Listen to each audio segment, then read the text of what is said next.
En 2024, Nassourdine Imavov a tapé 3 membres du top 10 chez les moins de 84 kg à l'UFC. Cette performance historique dans le MMA tricolore a solidifié encore un peu plus le franco-daguestanais parmi les tout meilleurs combattants du monde. À 29 ans aujourd'hui, le gamin de Salon de Provence a tellement surclassé ses précédents adversaires que l'UFC a dû se rendre à l'évidence. Il allait falloir lui mettre soit le champion, soit une légende.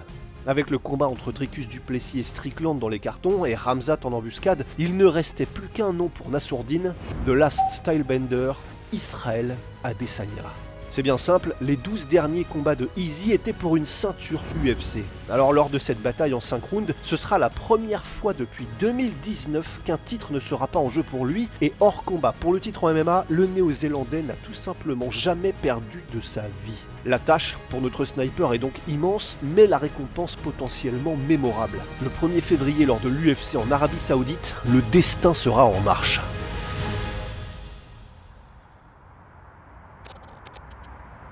Comme tu as dit, je suis salement en forme. Je suis vraiment en forme et la préparation que j'ai faite précédemment, c'est comme si je continuais, tu vois. Je ne me suis pas arrêté entre les deux, je me suis maintenu en forme. Là, je suis très très bien. On va tous dans la même direction, ça va comme on dit dans du beurre, c'est ça? C'est nickel, franchement, dès le début, je ne peux pas imaginer mieux. Et aujourd'hui, on est là, grosse équipe derrière, et ça donne la confiance. On va tous dans la même direction.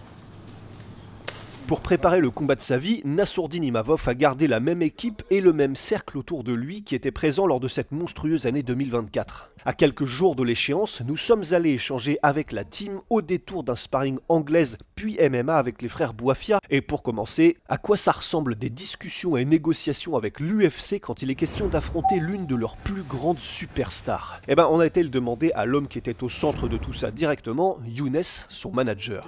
Moi c'est Younes, je suis le cofondateur de Discipline Management et ex-directeur marketing monde de la marque Venom.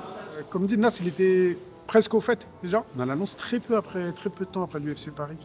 Il me semble une dizaine de jours après, même pas une semaine, 10 jours après l'UFC Paris, j'ai échangé avec le matchmaker de l'UFC, notamment sur la presta contre Brendan Allen.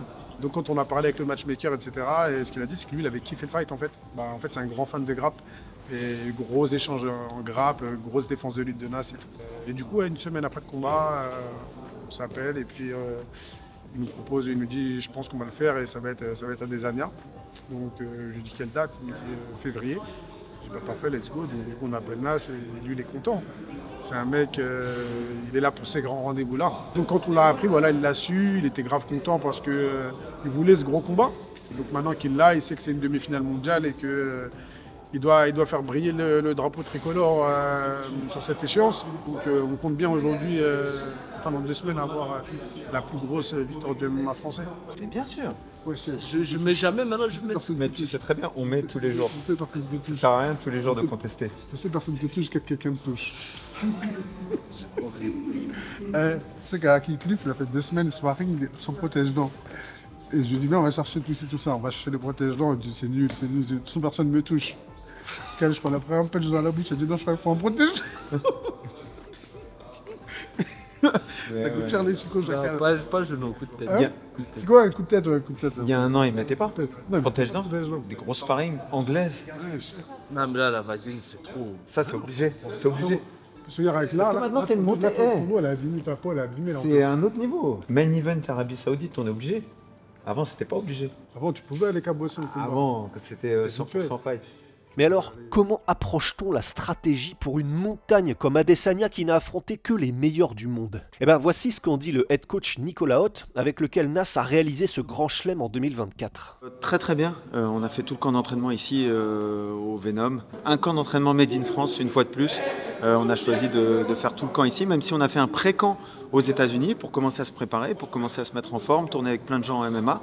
Dès qu'on est rentré sur le spécifique, donc la gestion de la boxe, la gestion de tous les éléments du MMA contre Adesanya, on l'a fait ici à Venom. Comme d'habitude, beaucoup d'analyses déjà dans un premier temps, et puis ensuite essayer de confronter l'analyse à des situations réelles avec des sparring partners qui ressemblent beaucoup. On a eu Hassan qui nous a énormément aidé parce que même type de dimension, vraiment même jeu qu'Adesanya, et c'est extrêmement dur de trouver quelqu'un comme ça. Forcément, ça aide ensuite à travailler ce qui va pas, comment régler, et puis s'habituer tout simplement comme si on avait Adesanya à l'entraînement et puis s'habituer au fur et à mesure du temps. Ce qui m'a le plus marqué sur Nassourdine pendant ce camp, c'est sa sérénité, sa capacité à appréhender une échéance qui est énorme, sur lesquelles il n'est pas forcément donné favori, sur lesquelles il pourrait y avoir un gros stress parce que c'est une grosse échéance.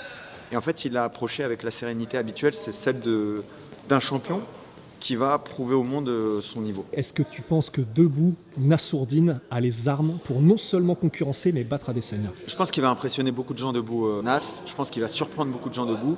Et je pense qu'effectivement, quand on regarde les derniers combats d'Adesanya, il a été touché debout. Il a été touché contre Pereira, c'est un KO. Il a été mis knockdown par Sean Strickland. Et puis il a été touché fort aussi par DDP avant d'aller au sol. Je ne serais pas étonné que Nassour il arrive à le toucher et qu'il arrive plus qu'à le toucher à vraiment le mettre en difficulté debout.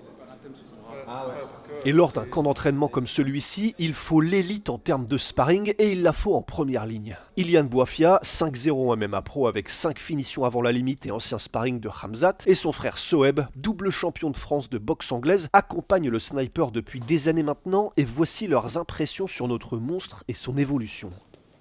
Ouais, le sapin, maintenant, c'est le complet. Il y a un gros sol, une grosse lutte offensive, une grosse lutte défensive, un gros striking. La première fois que j'ai mis les gants avec lui, je m'étais dit que ça allait être un combat de boxe, un combat de striking, tu vois, en fin de compte. Pas du tout, tu vois, parce qu'il était capable d'aller me chercher sur un double, sur un single et me faire tomber, alors que je suis très dur à faire tomber. Si tu l'as pas chopé au moment où tu dois défendre, c'est terminé. Tu peux plus faire marche arrière. Parce qu'en vrai, quelqu'un qui lutte avec de la force, il y a un point de retour. C'est-à-dire qu'il t'a dominé 60, 70%, 80%, tu peux redescendre encore. C'est comme un genre de bras de fer, tu vois. Ouais. Là, tu peux revenir avec de la force. Timing, c'est 0-100. C'est trop tard, c'est fini. Tu peux plus récupérer un timing. C'est trop tard aussi. Et Nas, c'est le plus dur avec ça, tu vois. Que ce soit lutte Ok. ou boxe, Ouais. toi si tu te fais toucher et t'es sonné, soit tu tombes, si c'est lutte, tu tombes ou truc.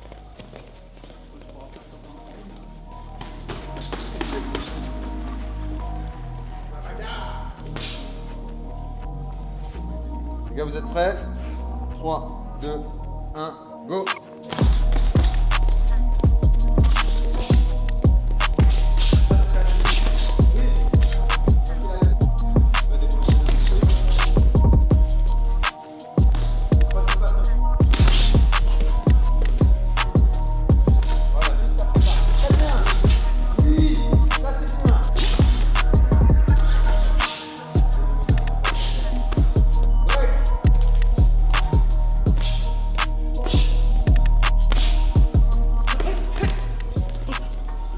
Défaut à améliorer, c'est un beau défaut quand même, c'est savoir se contenir. Moi je force ça, j'essaye, tu vois, je le touche, je le nargue. C'est ce que j'avais demandé. J'essaye de le sortir de ses gonds, j'essaye de trucs, tu vois. Et c'est vraiment parce que vous vous connaissez que vous pouvez. C'est pas vous le chandrer parce que du coup vous le faites aussi volontairement d'essayer de le faire sortir de ses gonds, Moi, je le etc. fais pas. Oui, c'est vrai, c'est un peu plus ouais. Moi, je le fais pas.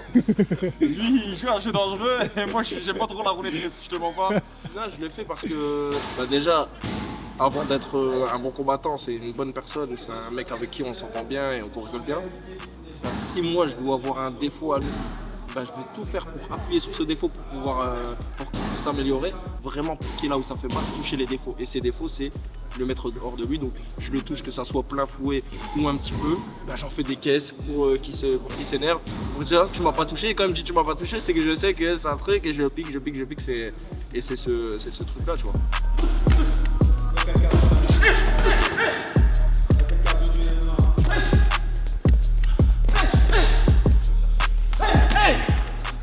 Là, si tu montes avec lui et que t'es trop nul, il te démonte, c'est tout. Ouais. Parce que je veux dire, Nat, si tu montes avec lui et que t'es plus fort que lui, il va tout faire pour te démonter aussi, tu vois. Voilà, voilà!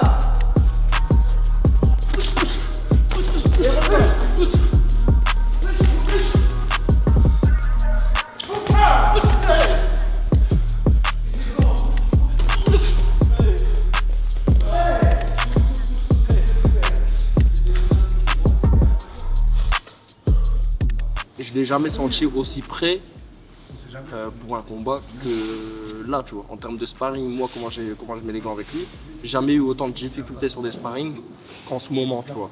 Donc, c'est que ça s'annonce lourd.